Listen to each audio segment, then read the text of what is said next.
E no vídeo de hoje eu quero conversar com você a respeito dos 3 pontos cegos críticos numa gestão de um negócio, de todo dono que está buscando fazer o seu negócio escalar e continuar escalando, crescendo e atingindo as metas que ele se propõe. Vamos aprofundar nisso porque esse é um fator muito vital a respeito de uma gestão que funciona na prática, de uma gestão que funciona com times alinhados, beleza? Se você ainda não me conhece, eu me chamo Lucas Vercelino, sou fundador aqui da Decision Pro, onde ajudo donos de negócios que estão começando a escalar a formarem times bem alinhados de forma que eles consigam escalar de forma enxuta, altamente rentável e com o negócio dependendo cada vez menos do dono no operacional. Esse é o objetivo aqui. Então, para que isso aconteça, nós vamos precisar saber de alguns pontos cegos que vão atrapalhar na tomada de decisão e o que fazer a respeito deles, né? Primeiro, esses pontos cegos, a gente precisa compreender aonde que eles atuam. Eles vão atuar na hora que o dono está lá sentado, pensando o que ele vai fazer. Tomar uma decisão é fazer algo a respeito de alguma coisa. Então, ele vai fazer algo a respeito de uma nova contratação, ele vai fazer a respeito de algo, de um novo produto que ele vai criar, ele vai fazer a respeito, vai ter que decidir a respeito de algo que ele vai fazer algo a respeito de uma parceria que ele precisa ter, de um alinhamento que ele vai precisar ter com um colaborador que não está performando bem. E se ele não tem consciência que junto do jeito que está, o que está pensando junto com ele ali e atrapalhando o pensamento dele são os pontos cegos, ele não vai conseguir continuar a ter consistência nas tomadas de decisões, sabendo que a gente tem uma força, uma resistência interna que faz a gente tomar decisões ruins. Esses são, de certa maneira, também o papel dos pontos cegos. São, na verdade, os pontos cegos, eles nada mais são que uma limitação que a gente tem e que muito dono de negócio tem muita dificuldade em conviver com essa limitação.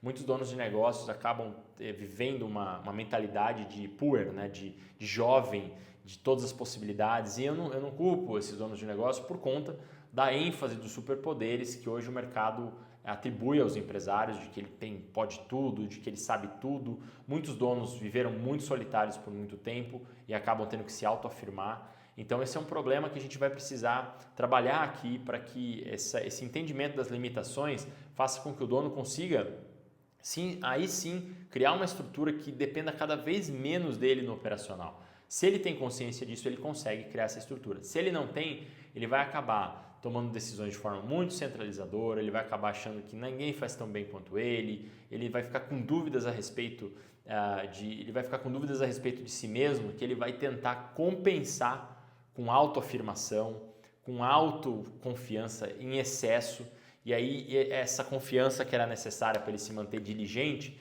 ela passa a virar um excesso de confiança e ele passa a tomar decisões ruins sobre o aspecto de finanças, onde ele vai investir o dinheiro, onde ele vai investir a energia e o tempo dele.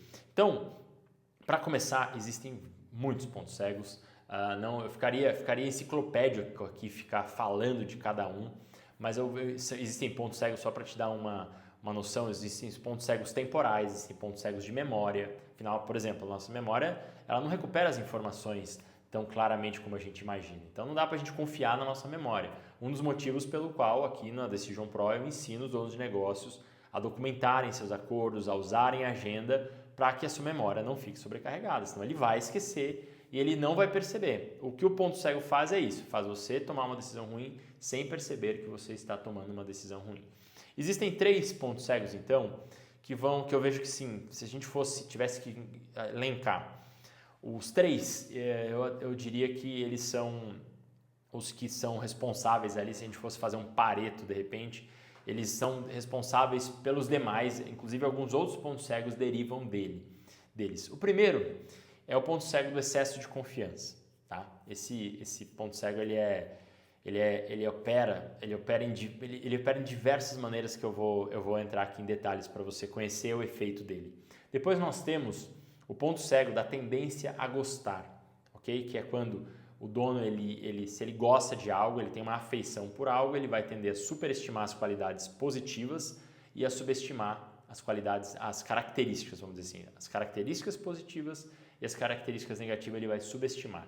E depois tem a tendência oposta a essa, que é a tendência a desgostar, que é quando ele tende a subestimar as características positivas de algo que ele não gosta e a superestimar as características negativas. Eu vou explicar cada um deles, vai ficar mais claro aqui. Eu preciso que você compreenda que essas são lentes, os pontos cegos, eles são parâmetros ali, são lentes que a gente utiliza para tomar as decisões, que eles vão influenciar muito, são limitações, né, nas nossas tomadas das lentes, na nossa tomada de decisão, que eles vão fazer, se a gente não tiver consciência, a gente vai acabar tomando uma decisão ruim. E eu percebo ao longo dessa trajetória na linha de frente com muitos donos de negócios, que eu vejo muitos donos de negócios tomando decisões sobre pontos cegos e não percebendo a influência deles. Então, sobretudo no início da trajetória de negócios, quando o dono ele não tem maturidade, ele não tem tanta disciplina, ele é mais jovem, mas eu vejo também, reforço aqui, que não é só uma questão cronológica, de idade, é questão de maturidade também. Bom, então vamos lá. A gente está falando aqui de amadurecer, né? de um dono de negócio fazer o negócio crescer, ele vai precisar amadurecer. Então não há como a gente não falar do primeiro ponto cego, então, que tem a ver com isso, que é o ponto cego do excesso de confiança. Então, primeira coisa, o excesso de confiança ele parte de uma compensação, ao meu ver, em alguns momentos. Muitas vezes a pessoa teve traumas na infância, de criação, foi desvalorizada ou foi hiperdemandada para ser a pessoa mais bem-sucedida da casa, nas provas. Alguns viveram, que é um outro ponto cego, eu não vou entrar nos detalhes, viveram muita escassez, então acabam compensando essa escassez com excesso de confiança ali, matando no peito.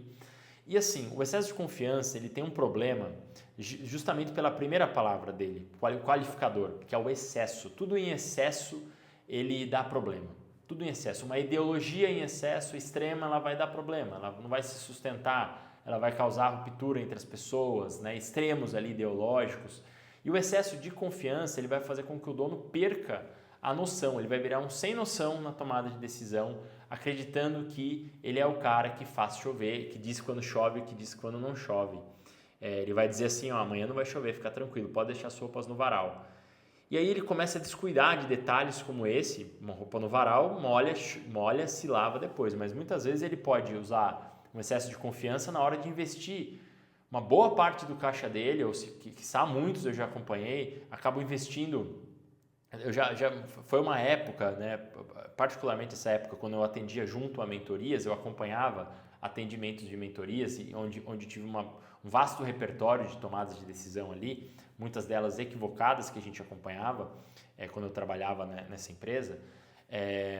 Eu via muitas pessoas, cara, elas pegavam toda aquela reserva de emergência delas e aplicavam em tráfego, por exemplo, pago para poder fazer um lançamento. E aí, cara, o problema é que aquele lançamento muitas vezes não estava com a validação, não tinha a base total ali para ser validado, para dar certo. Então o lançamento melava e a pessoa acabava ficando sem dinheiro. Ou muitas vezes acontecia também de contratar uma mentoria com as suas finanças últimas ali, com uma última esperança, sem ter um plano claro de recuperação do investimento. E a gente via que a pessoa se colocava numa situação de muita, vamos dizer assim, de muita insegurança financeira. Isso vamos colocar aqui, por um excesso de confiança. Então isso acontecia bastante, é uma coisa que a gente precisa conversar a respeito, porque eu vejo que o mercado, muitas vezes, ele estimula que as pessoas sejam excessivamente confiantes, porque isso dá até uma certa distorção cognitiva. Eu vejo que as pessoas confundem ser humilde com ser inseguro, tá? E eu vejo que, assim, eu preciso trazer para você que eu conheci muitos mentores que são donos de negócios já bem estruturados, já em fases muito mais avançadas de negócios, que eu percebia que existia uma semântica, um jeito de falar que era muito diferente, assim. Eu nunca vi eles afirmando com total certeza as coisas. Porque muitos deles já viveram por essa fase, essa influência do ponto cego do excesso de confiança, e eles já tomaram muitos prejuízos, sofreram muito por conta disso. Quando a maturidade vem, eles percebem, os que estão no jogo ainda, porque muitos saíram do jogo, se comprometeram por conta disso, né? Então, o excesso de confiança, ele tem muito a ver com a pessoa precisar se afirmar demais, se permanecer certa, aquela necessidade que a pessoa tem de estar certa. Ele gera muitos problemas que eu não vou... Vale a pena a gente ter um vídeo só a respeito disso aqui, para trazer os problemas que o excesso de confiança traz com o time, com a equipe, os danos que ele vai trazer nisso. Então, o excesso de confiança é o oposto de uma humildade verdadeira ali, onde o dono ele passa a controlar as variáveis, a jogar o ambiente de controle dele para uma área que ele não tem, que são resultados de lançamentos, são ações, contratações de time antes de ter um crescimento, antes de ter um planejamento de caixa, um caixa estruturado para bancar esse time por 6 meses.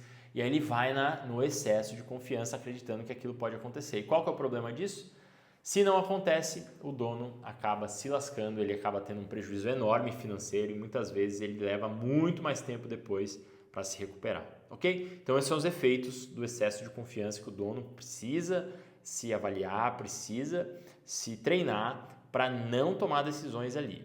Basta a gente ver, e eu não vou aprofundar muito nesse vídeo hoje, a respeito de um outro ponto cego, que é a maldição do conhecimento também, que o dono já não sabe como não tomar as decisões como ele toma, que ele já não sabe como é não saber as coisas, ele acaba, já é um ponto cego do ensino. Então, por exemplo, muita gente que vai tá aprendendo a dirigir, acaba, quando a gente aprende a dirigir, a gente não sabe mais como é não saber dirigir. Esse é um ponto cego da maldição do conhecimento. E ele entra nessa linha de o dono muitas vezes ele contrata um monte de gente que não está devidamente capacitada no negócio e põe aquelas pessoas para tocarem, num excesso de confiança também de que aquelas pessoas estão prontas. E é nessa hora que em 6 meses a empresa desanda, perde-se a qualidade, ele dá ele dá vários passos para trás, muitas vezes perde um ano por conta disso. Então o dono precisa ter consciência disso. Esse foi o excesso de confiança. Depois a gente tem a tendência a gostar, a tendência de afeição. É uma coisa que opera no nosso invisível para a gente ali, mas a gente acaba vivendo isso. Então eu costumo presenciar isso muito em contratações, quando o dono diz assim: eu fui com a cara daquela pessoa, eu gostei muito daquela pessoa, ou eu gosto muito dessa atividade, mas não gosto da outra. Só que o que acontece? Quando a gente gosta de algo, quando a gente tem afeição por algo, automaticamente a gente vai tender a superestimar as qualidades positivas daquilo e a ficar mais cego para as características negativas. Então, numa contratação, a gente precisa cada vez mais atender para a objetividade, por exemplo. De tipo assim, se a pessoa preencheu os requisitos, ela foi pontual nos testes que a gente faz aqui, ela resolveu bem um problema, porque se você se confiar exclusivamente na linha de levar em consideração a sua primeira impressão somente, a gente já percebi, já vi acontecendo com os empresários que eu atendo, que a contratação acaba desandando. Então esse é um ponto de atenção, ok? E novamente, também esse tipo de ponto cego, ele dá para falar sobre ele em várias áreas do negócio. Eu vou fazer inclusive vídeos especificamente sobre isso para podemos aprofundar nesse tipo de tomada de decisão, para que o dono tenha cada vez mais clareza de quando esse ponto cego está em ação ali, tirando a clareza da tomada de decisão dele e tendo muito prejuízos. E depois vamos lá, então esse foi outro ponto cego que você precisa ter atenção ali.